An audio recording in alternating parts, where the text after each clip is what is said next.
Thank you for joining us. On behalf of the Putnam County Playhouse, I'm Jack Randall Earls, the man in the chair, and today we're getting to know board member Brad Sandy. Hi Brad, thanks so much for coming. Well, you're welcome, Jack. Appreciate it. It's always fun to talk to you. It's fun to talk to you too. Now, you've been involved in the Playhouse for many years, and I want to talk a little bit about that. What was your first production at Putnam County Playhouse, and how did you get involved in that? Well, my very first production at Playhouse was in 1978. It was a Jim Poor directed version of Cinderella. I got involved because my grandmother was very good friends with Adeline Kanoy, who is very near and dear to all of our hearts here at Playhouse. And she actually was my 6th grade teacher that year and encouraged me to come up and audition, and the rest is history. So where was that presented? Do you remember? That was at DePaul, I believe. Okay, one of the theaters at DePaul. Yes. And you say Jim Poor? Jim Poor directed. And yes. who played Cinderella? Oh, you would ask that. No, I okay. believe, nope, it'll come to me. Lori Trigg. Lori Trigg. I believe. Okay, so you had Doug a good time. Sunkel was the prince. I do remember that. Oh, what was your favorite song or scene to do in the show? Oh, probably The Prince is Giving a Ball, just because it's an upbeat song and lots of dancing, and that's what I like. So how old were you back then? I would have been 6th grade. 6th grade. Okay. Now, what are some of your favorite shows that you've been in out here? Oh, there are many, but if I had to narrow it down to a few, Joseph and the Amazing Technicolor Dreamcoat, directed by Jack Randall Earls. That will always have a near and dear place in my heart. I got to play it here and then was fortunate enough to be able to go to Brazil to their theater and get to do it again. So that was a good role. Singing in the Rain, nothing like being able to dance in the rain on stage all by yourself. And who did you play in that? Don Lockwood, the lead. The Gene Kelly role. Yes, Gene Kelly role. That was technically a difficult show. Oh my gosh, that was probably the hardest show I've ever done here. Just with the fact that all around lots of costume changes, the dancing in the rain. We tap danced on a desk, Josh Bain and I. Josh Carey and I broke a couch one evening on stage during a performance, but it was an action-packed show. And that was directed by Rick McFadden. It was. Do you have a favorite song that you did in that show? Singing in the Rain. The title song. Yeah, the title song. There he is, right there, yes. It was a big hit. Well, it was fun to do. And who did the choreography for those numbers? Deb Grammel did that. Deb Grammel. Yes. It was a great show. Well, thank you. Had a little teeny part, but that was all right. Now you mentioned musicals. You've also done plays, though. Do you have any particular play that stands out in your mind as a favorite straight rolling play? No, there's been so many. On Golden Pond, not a big role, but played the dentist, the son-in-law. But there's just a good show. I've actually got to do that role twice. I'm here. Probably Picnic, most recently, just because I got to step so far out of my normal comfort zone and get to play a guy that the audience loved and also hated at times. Yes, you're very good in that role. Well, thank you. Very good. And of course, I enjoyed you in both productions of On Golden Pond. Now, I directed the last one, but Peggy McLean directed the first one, I think. I believe she did, yes. With Vicki Parker and Larry Sutton in the leads. And you and Kim Bratton played the daughter and son-in-law. We did. And those were both, well, it's one of my favorite shows. It's a good show. Did a very nice job in it. Thank you. You're also a director, though. I am. You've also directed musicals and plays and comedies and dramas. What's some of your favorite shows that you've directed here? Oh, let's see. Probably starting out The Man Who Came to Dinner, although I was not the director, I was an assistant director and learned a lot from the director of that show, which I believe was you, years back. That was just, like I said, a good learning experience and a show that was a good cast and I'll remember always. my favorite straight show, and I've been lucky to direct it twice here and once at another theater, is still Magnolias. Just the storyline is near and dear to my heart, and it makes you laugh and it makes you cry. Yes, yes it does. Now, your two productions of Steel Magnolias were very similar, but they were different, but they both had the same result. I mean, the audience was in love with these characters. Do you think that the first time you did it, the movie hadn't been out a long time? The second time, maybe people were more familiar with the characters, more familiar with the movie. Do you think that helps if you do a show that people are familiar with from another medium? I think it definitely does. I mean, more people, I think, probably knew of the show the second time around, and would come to see it because of that.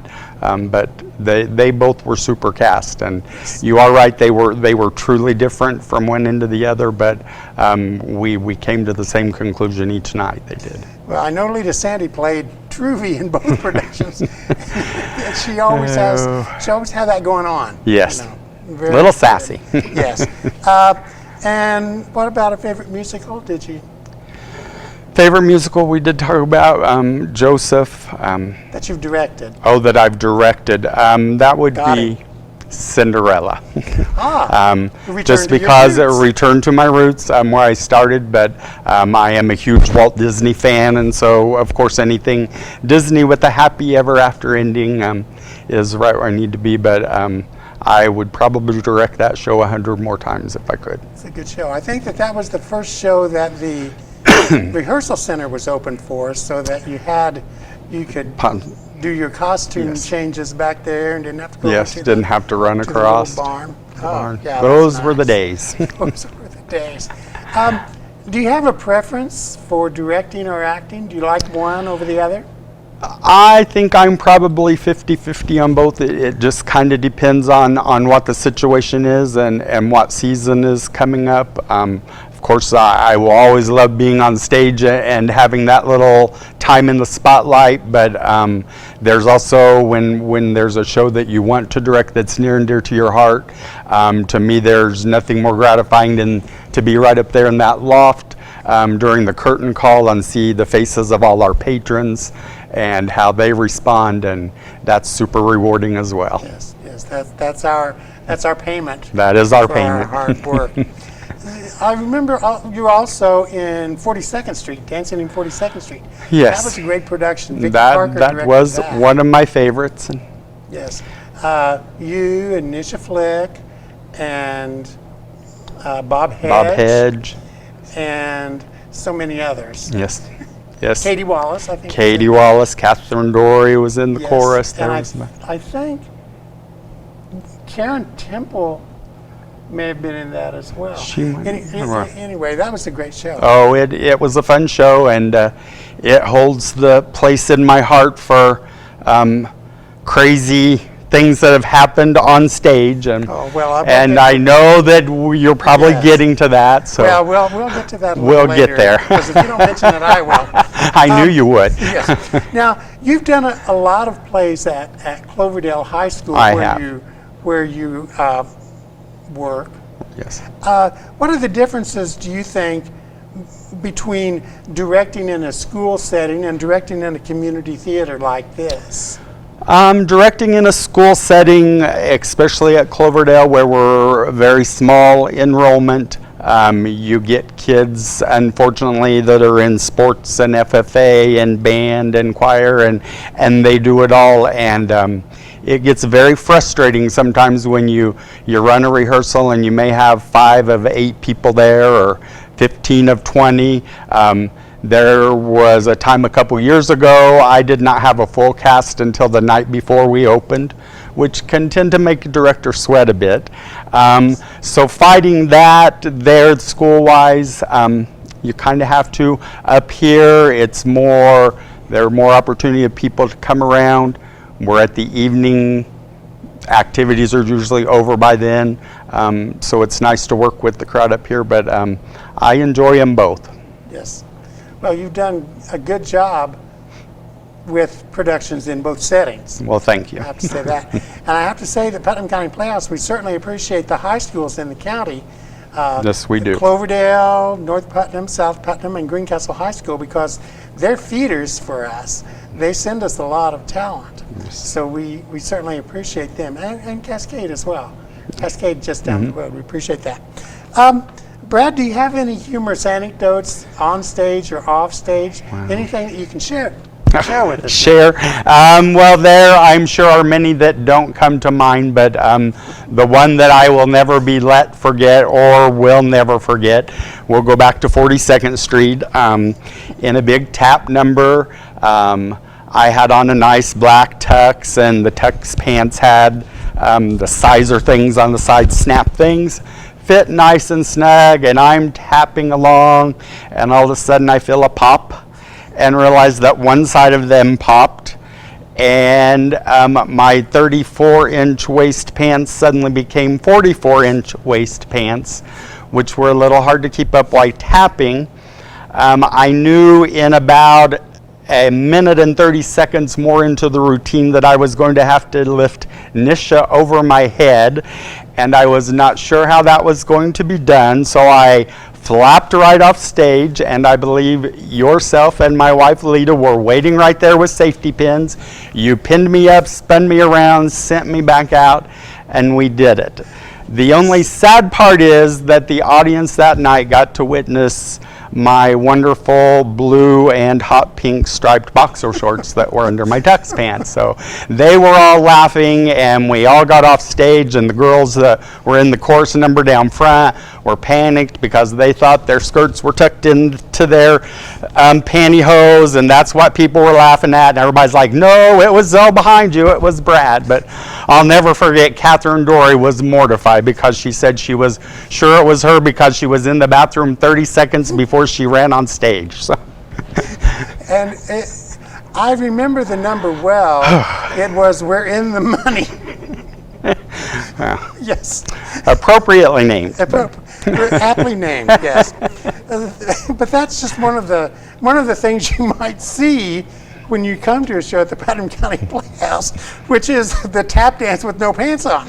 It's probably something to look forward to if you haven't if you've never seen that. Oh, well, I tell you, Brad, I've enjoyed talking with you so much. And to close, let me ask you, when you get to theater heaven, what do you hope to hear the director say?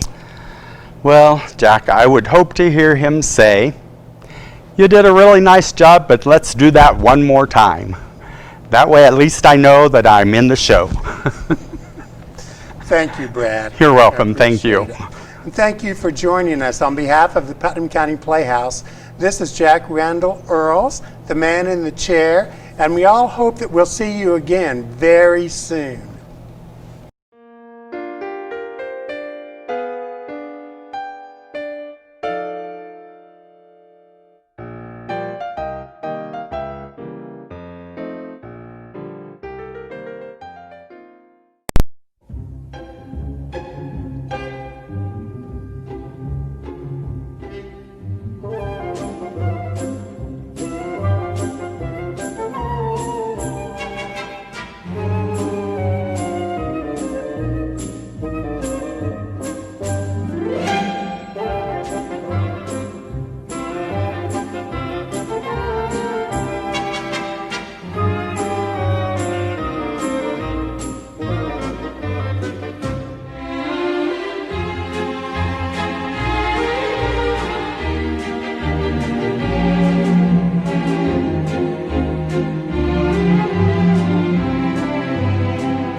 Thank you.